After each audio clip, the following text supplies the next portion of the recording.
C'est l'heure de retrouver les sociétaires des grosses têtes dans la nuit des temps du 30 mai 2000. Le tour de Philippe Bouvard, Marianne James, Pierre Bénichou, Jean-Yann et Karl Lagerfeld.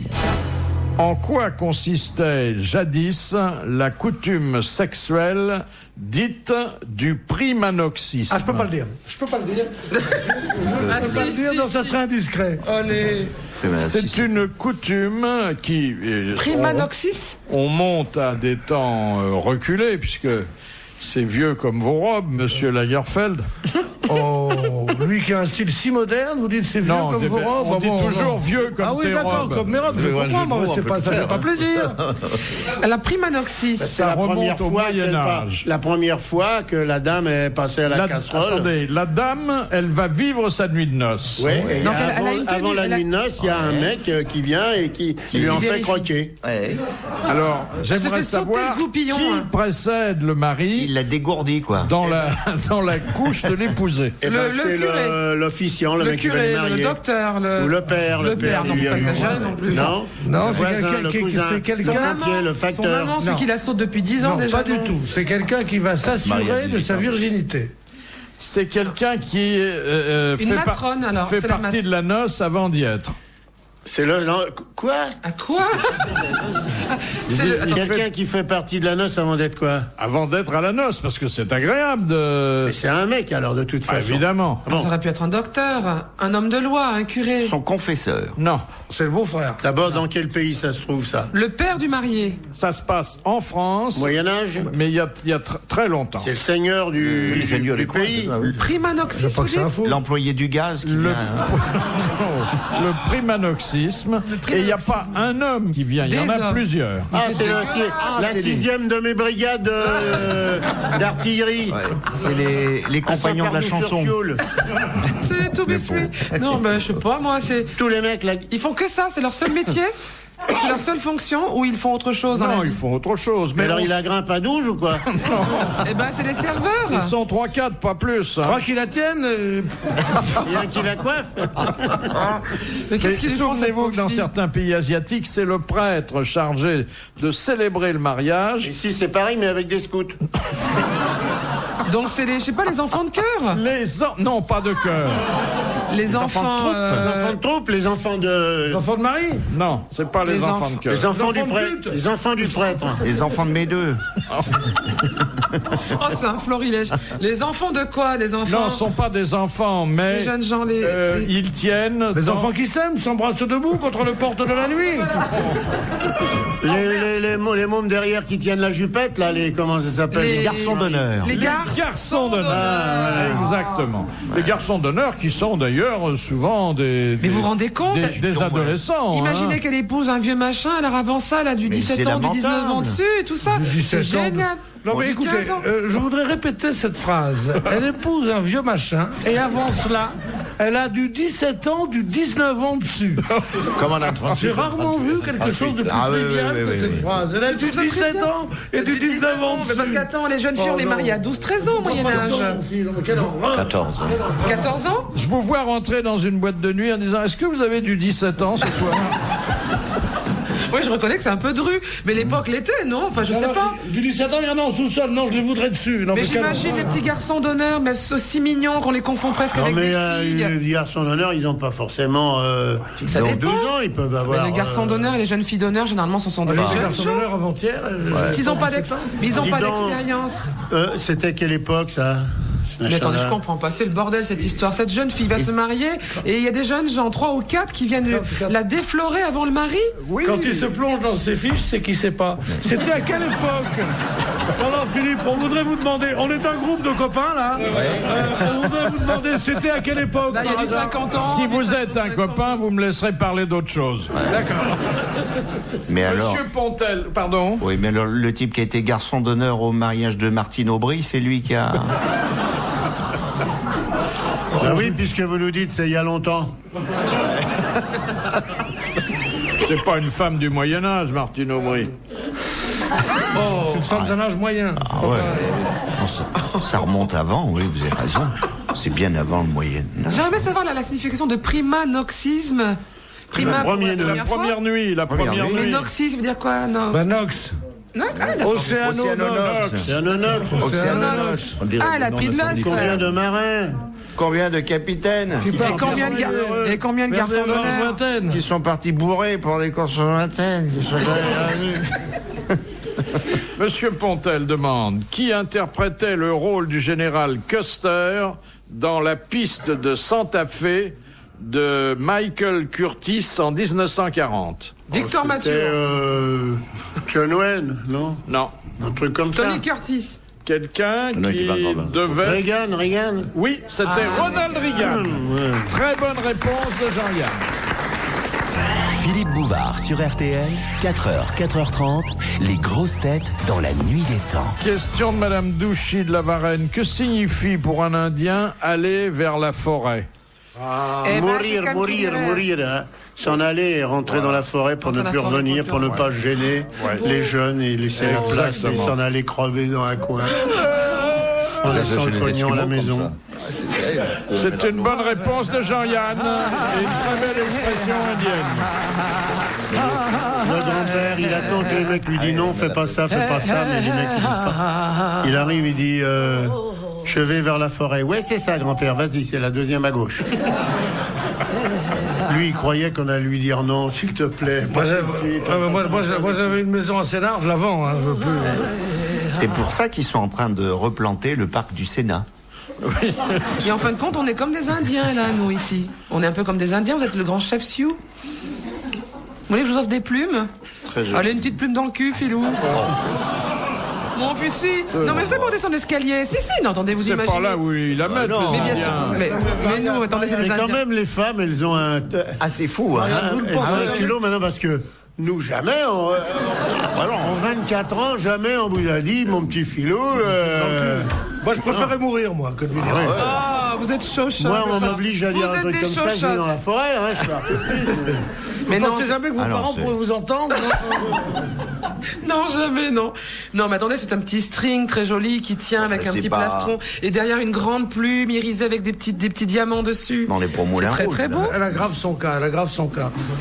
La féminisation des titres, des fonctions et des professions est toujours à l'ordre du jour et, il faut bien l'avouer, elle demeure partiellement irrésolue. Alors, on admet en ce moment dans le dictionnaire les cheminotes, les cellophaneuses. Ah ouais. C'est cellophaneuse. C'est celle qui oblige le port du préservatif, c'est ça. Non, ça serait brotte. Non, encore ça. Alors moi, je voudrais vous poser une question. Attendez. J'ai une tante qui était mercière.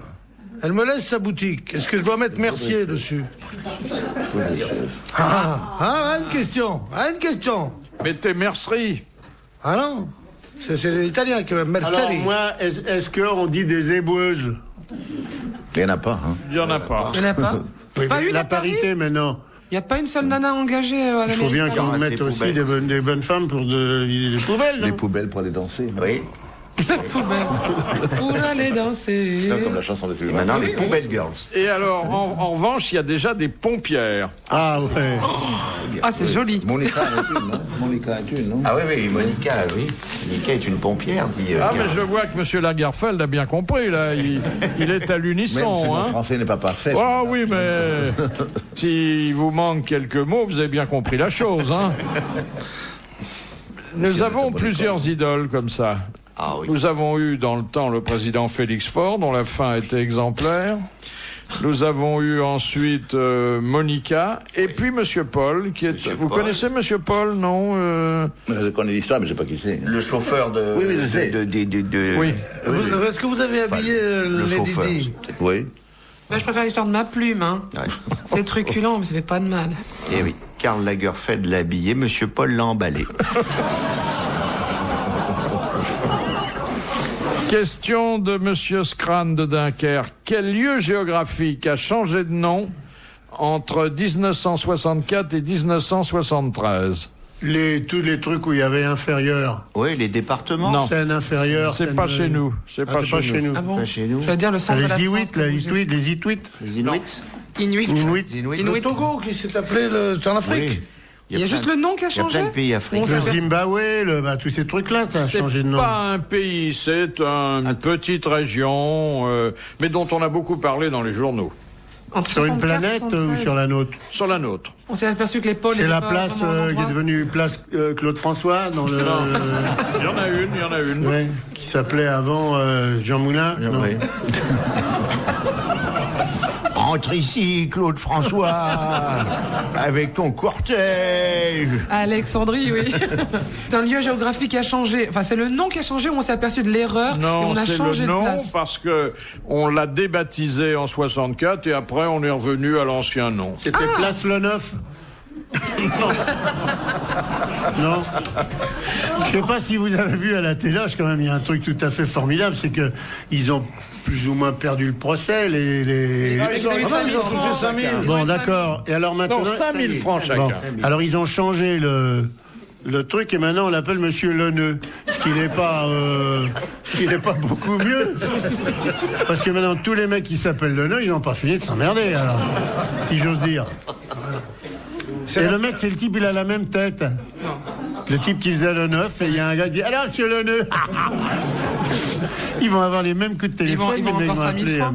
C'est la place Charles de Gaulle qu'on a appelée l'étoile qu'on a appelée Charles de Gaulle. C'est pas en France. Non, c'est pas en France, c'est aux États-Unis. Et c'est un haut lieu médiatique. Médiatique. C'est la Silicon Valley. Beverly Hills. Non. Hollywood. Hollywood qui s'est fait débaptiser. Les chutes du Niagara qui ont changé de nom. En 70, vous avez dit, non? 64. 64. L'aéroport Kennedy. C'est les aéroports. L'aéroport Kennedy. C'est pas l'aéroport, mais il y a du Kennedy là-dessus. C'est Cap Canaveral. Cap Canaveral. Qu'on avait appelé Cap Kennedy, qui est redevenu Cap Canaveral, c'est ça. Eh bien, merci à Pierre Bénichou de confirmer la bonne réponse de Jacques Maillot. Une autre question, une autre.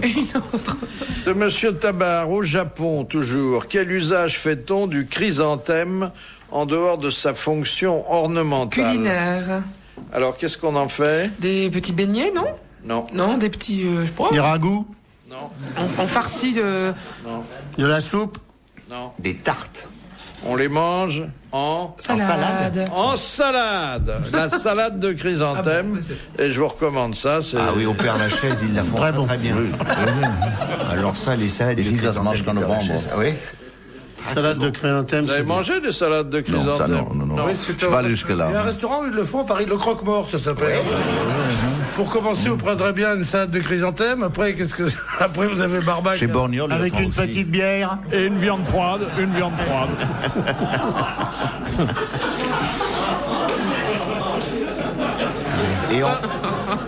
Et on porte un toast en disant « Allez les Verts !» Ça, c'est une enquête menée auprès des directeurs des ressources humaines pour leur demander quels sont les critères qu'ils utilisent pour prononcer un engagement. Ils reçoivent un candidat. Ah oui. Qu'est-ce qu'ils placent d'abord? Est-ce que ce sont les diplômes? Est-ce que c'est la compétence? Dans quel pays? Et partout. Et notamment en France. C'est un sondage européen, en fait. Et en fait, le premier critère de recrutement, presque partout aujourd'hui, c'est l'attitude qu'a le candidat à un poste durant l'entretien préliminaire. Mais bien sûr. C'est le sourire. Mais bien sûr. Si c'est bien se vendre, sa façon... Il y avait tous les gens de tous les contractuels, par exemple. Si elles n'avaient pas cette allure-là, on les prendrait pour des billes. Mais il faut qu'elles aient une certaine allure. Ouais. Plus de 82 kilos, des seins qui tombent, des grands pifs mal peignés, des grosses jambes, des pieds tardifs. Comment vous engagez vos collaborateurs, vous, M. Lagerfeld? Ça se fait au feeling, mais moi je ne passe jamais par ce genre de chercheurs de tête et des choses comme ça. Mais par recommandation, pas des gens jamais par cette méthode-là. Évidemment, quelqu'un qui sait pas se vendre, on ne l'engage pas. Mais en général, les gens que j'engage, je les connais déjà presque d'avance. Là, il y a moins de mauvaises surprises. Exactement. Hein. Je recrute avec amortisseur. Mais par exemple, la façon dont ils sont habillés, ça... Non, ça, je juge pas trop sur les vêtements. Il leur met des trucs sur le dos. Non, ça, c'est trop facile dans ce métier. Rayon. C'est trop facile dans mon métier. Ils peuvent trisser beaucoup, là. Ils peuvent se faire un look qu'ils n'ont pas dans la vie après. Hein. La gonzesse qui arrive entièrement habillée par Saint-Laurent chez lui, elle se fait virer dans l'instant même. Les grosses têtes dans la nuit des temps. Sur RTL, de 4h à 4h30.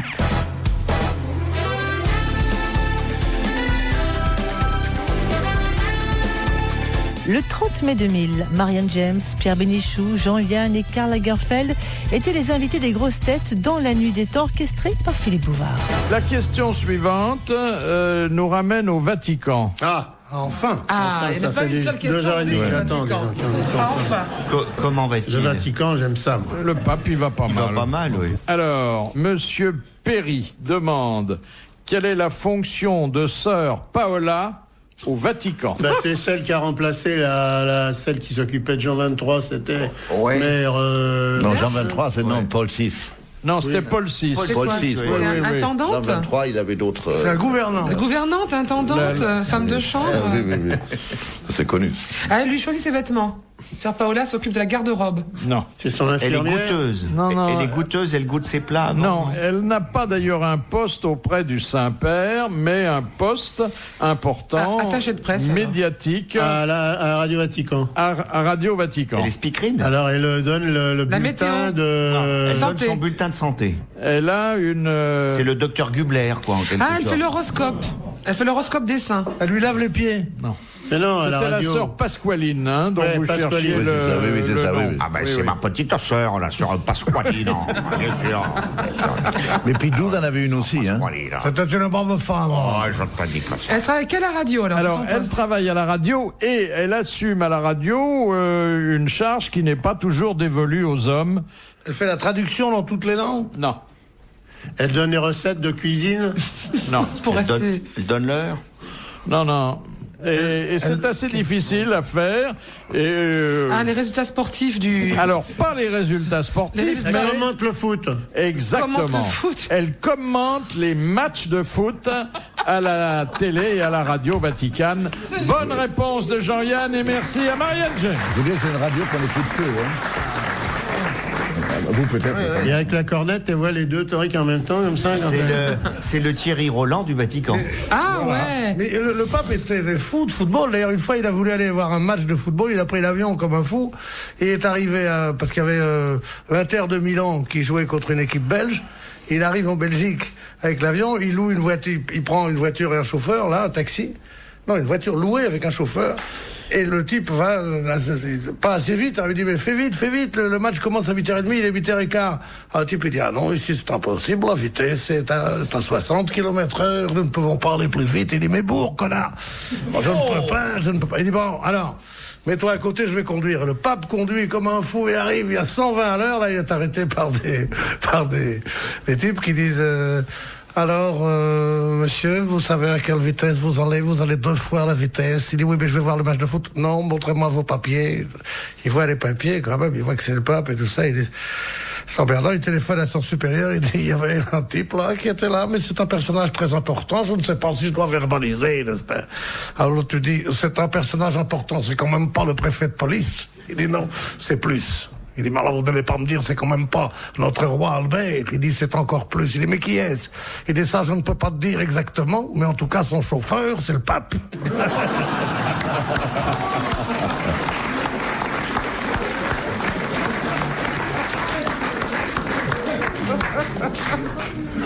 Dernière citation que nous envoie Monsieur Ledru, qui a dit « L'amitié a cette supériorité sur l'amour qu'elle va toujours en augmentant.